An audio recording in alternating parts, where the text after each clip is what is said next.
Welcome to the deep dive. Today, we've got this really interesting stack of sources. It's basically excerpts from a book that it really goes against the grain on happiness, success, all that stuff. Yeah, it's definitely provocative, not your typical self-help read. Right. But that friction, that discomfort, that's kind of the whole point, I think. Mm-hmm. Makes you reconsider things. Exactly.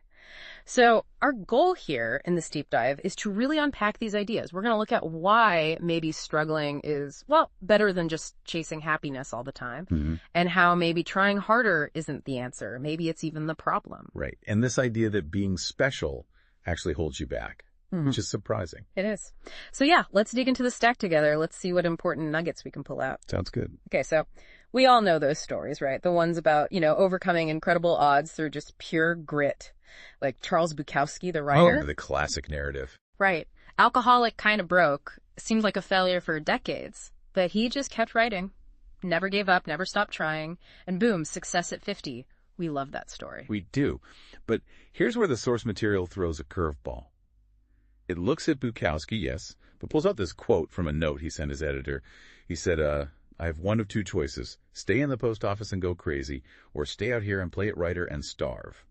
I have decided to starve. Wow. Decided to starve. That's, yeah, not the inspirational quote you usually hear. Not at all. And the dedication in his first novel.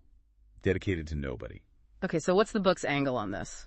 The argument is Bukowski isn't really a model of trying hard for conventional success. He became significant because he sort of accepted who he was. He knew he was a lout, a cheapskate, a deadbeat, his words apparently. He owned it. He owned it. And he just chose to focus on the one thing that mattered to him, which was writing. Despite everything else. The success wasn't the point. The choice was. The book boils his whole approach down to just don't try. That feels like such a direct challenge to, well, everything right now. Social media, consumer culture. It's all about projecting happiness, success. Constant positivity, yeah. And if you feel anxious or frustrated or just, it feels like you're doing something wrong, like, why can't I be happy like everyone else seems to be? And that connects directly to what the source calls the feedback loop from hell. It's quite a term. It is. Explain that. Okay, so you feel bad about something. Maybe you're anxious about a deadline. But then you start feeling bad about feeling anxious. Like, shouldn't be so stressed. Or you get angry, and then you get angry at yourself for getting angry. Oh, I know that feeling. It just spirals. Exactly. You're layering negative feelings on top of negative feelings. The initial problem gets buried under your reaction to the problem. So, how do you stop that spiral? Well, the book's provocative answer is learning how to not give a fuck. But, and this is key, it doesn't mean being totally indifferent. Right, not apathy. Not apathy. It means accepting the messy reality. The world's flawed, you're flawed, negative feelings happen. It's about being able to say, okay, I feel anxious right now, and so what? Just accepting the feeling without judging it, without piling on more negativity. That's what breaks the loop. It sounds a bit like that backwards law idea the source mentions. Yeah. Wanting positive experiences is actually negative, and accepting negative ones is positive. Yeah, Alan Watts talked about that too. It's paradoxical, right? The more you desperately chase happiness, the more you feel its absence. It just highlights the lack. Like constantly thinking, I need to be richer just makes you feel poor right now. Precisely. The pursuit itself reinforces the negative state you're trying to escape. So this not giving a fuck isn't about carelessness. It's about being selective. Choosing your battles. Choosing what's actually worth your energy, your concern, based on values that matter more to you than just feeling good or avoiding discomfort all the time. The book uses this slightly funny example of an old lady yelling about a 30-cent coupon. An implication is, maybe she's pouring all that energy, all her fucks, into something so small because she doesn't have anything bigger, more meaningful to channel it towards. You only have so many fucks to give, basically. Choose them wisely. Okay, let's shift to happiness itself. The fairy tale version, like Siddhartha, the prince shielded from suffering, the idea is happiness means no problems. Right, the problem-free life. But he found that life meaningless, didn't he, until he saw suffering. Exactly. And that lines up with the source's argument. Happiness isn't getting rid of problems. It actually comes from solving them. And problems. Mm-hmm. Well, they never really disappear, do they? They just change. You solve one, another pops up. Or they evolve. Think about money problems. Someone like Warren Buffett has them, but they're vastly different problems than someone struggling to pay rent faces. So happiness isn't a state you arrive at. It's an action. It's an activity, a constant process of engagement. Because solving problems is a process. Today's solution might create tomorrow's challenge. The Force suggests real happiness comes from finding problems you actually weirdly enjoy having, or at least problems you feel are meaningful to tackle. Enjoying the struggle itself, that's a big shift. It is. And it connects to how we should view our emotions. The book sees them as signals. Important ones, but just signals. Like warning lights on a dashboard. Kind of. Negative emotions, anxiety, anger, sadness, they're a call to action. They're telling you, hey, there's a problem here you need to look at. Like physical pain tells you something's wrong with your body. And positive emotions. Those are the rewards. The feedback saying, good job, you addressed that problem effectively. But you shouldn't just blindly follow every feeling. Absolutely not. That's a crucial distinction. The Source warns against two traps. One is just shutting down negative feelings, ignoring the signals. You can't fix what you pretend isn't broken. Right. The other extreme is letting emotions run the whole show. Making decisions based only on how you feel in the moment. The book jokes that only toddlers and dogs do that. And they make messes. They make messes. Yeah. Emotions give you valuable information. They point you in a direction, but you still need reason. You need your values to actually navigate. So true fulfillment means embracing the struggle, accepting the discomfort. Yes. Acceptance and active engagement, not avoidance. Think about wanting to be a musician. People fantasize about the glory, the stage, the applause. The result. Exactly. But they're often not in love with the process. The endless hours of practice, the rejection, the crappy gigs, hauling gear. Yeah. All the problems that are the path. The Source argues happiness is found in that climb, in tackling those problems, not just waiting for the summit. Okay, let's talk about another really challenging idea. You are not special. The Source uses this character, Jimmy. Jimmy. Yeah. This guy who's all rah-rah positivity, big talk, name-dropping, but actually achieves nothing, lives off people. Jimmy is kind of presented as an example of the potential dark side of the self-esteem movement that really took off a few decades ago. Which had good intentions, presumably. Oh, absolutely. Make people feel good about themselves. But things like, grade inflation, giving everyone a trophy just for showing up, telling every kid they're uniquely gifted.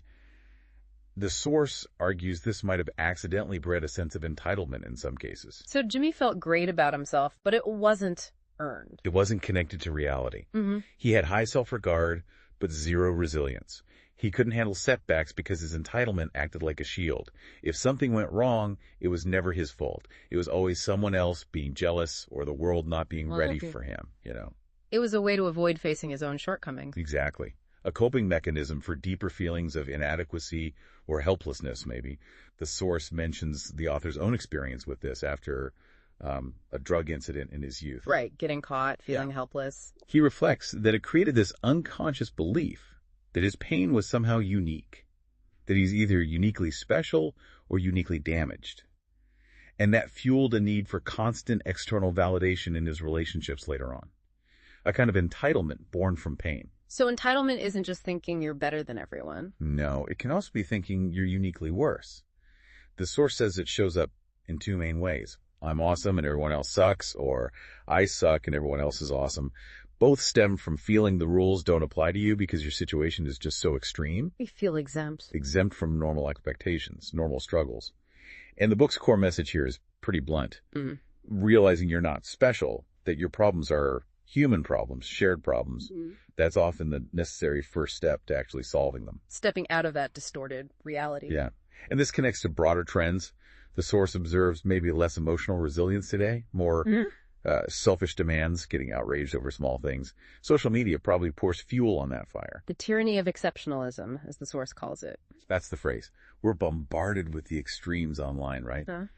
The absolute best vacations, the most tragic stories, the funniest jokes.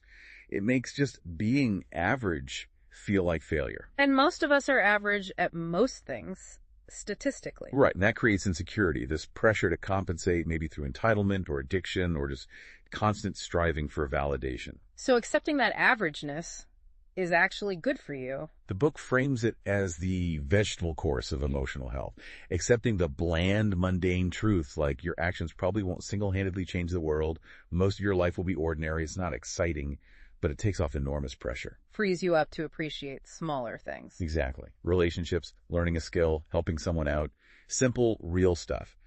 But accepting this requires facing down some powerful beliefs, like that story about the Japanese soldier Onoda. Oh, the one who kept fighting World War II for decades after it ended. For 29 years. It's an incredible, extreme example of how tightly we can cling to a belief, an identity. His identity is a soldier fighting a war, even when all the evidence says it's over. He couldn't accept he was wrong, that his reality wasn't the reality. Which brings us to being wrong and values. The source talks about layers of self-awareness, knowing what you feel, why you feel it, and, crucially, what values are underneath it all. Yeah, values are fundamental. They're the rulers we use to measure everything: success, failure, ourselves, others. They determine the kinds of problems we have. And we're often bad at knowing our real values, or we use bad ways to measure them. Exactly. Like the author's example with his brother. He valued a good relationship, but he was measuring it by how often they talked, comparing it to other families. Instead of, say, mutual respect or trust. Right. His metric was flawed, so he felt like he was failing, even though the underlying value might have been fine. It's about the standard you use. This connects to those stories about Dave Mustaine and Pete Best. Mustaine, kicked out of Metallica, formed Megadeth. Huge success, but still felt like a failure compared to Metallica. Because his metric, his standard, was be bigger than Metallica. An external comparison he couldn't control, which overshadowed his actual massive achievements. And Pete Best, the Beatles drummer fired right before they hit superstardom. He missed out on unimaginable fame. But later, he said he was happier with his family, his quieter life, still playing music. His values shifted. His metrics changed from global rock god to personal contentment and good relationships. He found happiness by choosing different standards. The source lists some specific crappy values. What are they again? Let's see. Prioritizing pleasure above all else. Material success, especially if it overrides things like honesty or compassion. Always needing to be right. And always trying to stay positive. Why are those considered crappy? Well, pleasure-seeking means avoiding necessary pain, the kind that helps you grow. Material success alone can make you empty or, kind of an asshole, as the book bluntly puts it. Always being right. Impossible. Your brain is biased. You need to be open to being wrong to learn anything. And forced positivity. Denies reality. It prevents you from actually dealing with problems. Negative emotions, even pain, have a purpose. It's not about never feeling bad. It's about how you handle it. Hopefully in line with better values, like honesty or nonviolence. So it comes back to choosing your problem. Choosing problems based on better values. Better values lead to better problems. And tackling those better problems leads to a better, more meaningful life. That's the argument. Okay, let's talk responsibility. This is another big one. The source says we're responsible for everything in our lives. That sounds harsh. It does initially, Yeah. But the key distinction is responsibility versus fault. They're not the same thing. The book uses the example of finding a baby abandoned on your doorstep. Okay, not your fault the baby is there. Not your fault at all. But the second you find it, it becomes your responsibility to decide what to do next. You didn't control the event, but you always control your interpretation and your response. That's the responsibility you can't escape. The author's story about his breakup and his ex cheating, he eventually took responsibility for his part in the dynamic. Right. Not excusing her actions, but owning his contributions to an unhealthy relationship. That's taking responsibility to learn and change himself, rather than just blaming. Which is the opposite of what the source calls victimhood chic. Exactly. That trend of gaining attention by blaming others for everything, framing yourself as constantly wronged. It's an avoidance of personal responsibility. The source also dives into how unreliable our minds are. We seek patterns, create meaning, even where there isn't any, like seeing shapes in clouds or patterns in random data points. Our brains are meaning-making machines, yeah. And our memories? Whoa, super unreliable, like that game of telephone. They get reshaped by our current feelings, our current values. How you remember a past event changes depending on how you feel now. That story about Meredith Moran and repressed memory therapy is chilling. Believing she was abused based on false memories created in therapy. It's a stark illustration. Her existing struggles, her biases, the suggestive environment of that specific therapy, it all converge to create a deeply held belief that wasn't true. It allowed her, unconsciously perhaps, to frame herself as a victim of the past, avoiding responsibility for present issues. Which ties into that idea about certainty, that psychologist Baumeister's research showing evil often comes from absolute certainty in being right, not from low self-esteem. Yeah, dogmatic certainty. If you're 100% sure you're right, you never question yourself, you never take responsibility, you can justify almost anything if you're convinced of your own righteousness. So real growth requires embracing doubt, admitting you might be wrong. Absolutely. Growth is iterative. It's moving from wrong to slightly less wrong to maybe a bit less wrong again. Think about Michael Jordan. Failure wasn't the opposite of success for him. It was part of it. Because failure means you were wrong, you learned, you adjusted. The source suggests specific questions to ask ourselves. First, am I wrong? Just asking it. That's step one. Second, what would it mean if I were wrong? That's where the discomfort kicks in.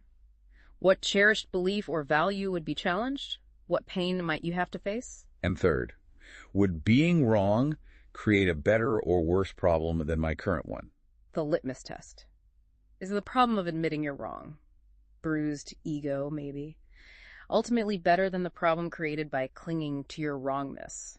Stagnation, bad relationships. Facing that possibility is key. Let's talk about getting unstuck. Those VCR questions the source mentions. Problems that look simple from the outside, but feel impossible from the inside. Just quit the job you hate.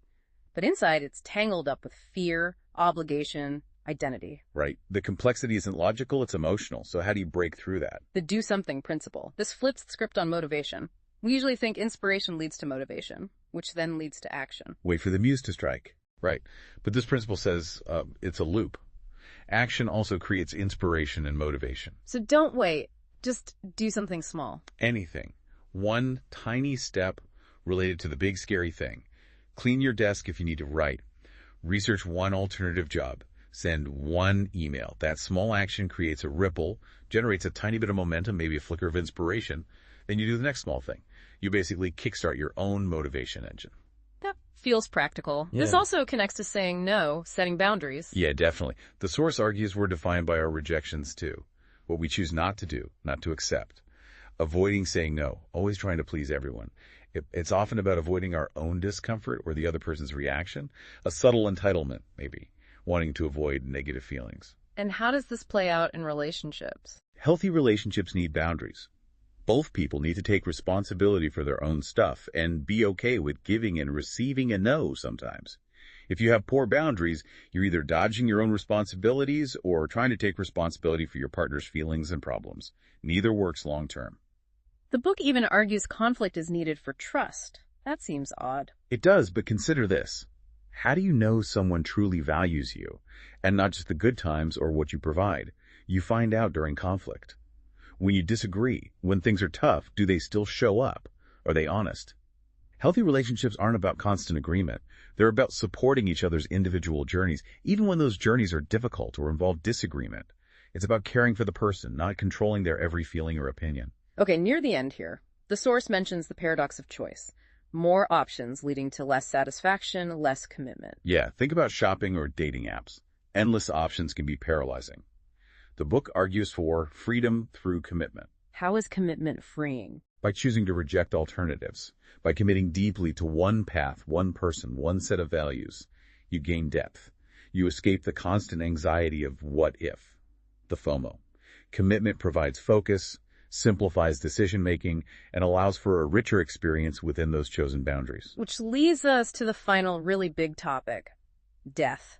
The source talks about how humans are unique in knowing we'll die, creating death terror. Right. Ernest Becker's idea, we have our physical self that will die and our conceptual self, our identity, legacy. We create these immortality projects, career, fame, family name, belief systems, trying to make the conceptual self live forever to cope with the fear of physical death. And when those projects feel threatened, the fear returns. The death terror bubbles up, and the source argues, well, that a lot of the things we obsess over, the things we give a fuck about, are really just ways to distract ourselves from this fundamental reality of our own mortality. So to truly embrace the don't give a fuck philosophy means embracing death. In a way, yes, accepting impermanence. The source argues that death should be our ultimate compass, because it's the one certainty. Facing it, becoming comfortable with it, helps put everything else in perspective. How does contemplating something so final help you live? It pushes you to choose values that are bigger than just your own ego or comfort. Values that are immediate, controllable, maybe simpler. Things that matter in the face of that ultimate ending. The source suggests true happiness comes from caring about something greater than yourself. That image of standing on the cliff at the Cape of Good Hope, facing the abyss. It's a powerful metaphor. Confronting that existential fear directly can dissolve the ego, make the small stuff seem, well, small. It makes it easier to deal with failure, rejection, responsibility. Looking into that darkness can, paradoxically, make life seem brighter, more precious. The author mentions his friend Josh's death being a turning point, realizing, in the face of that loss, that fear and embarrassment were just not worth prioritizing. Exactly. That acceptance freed him to live more authentically. It circles back to that Bukowski quote, doesn't it?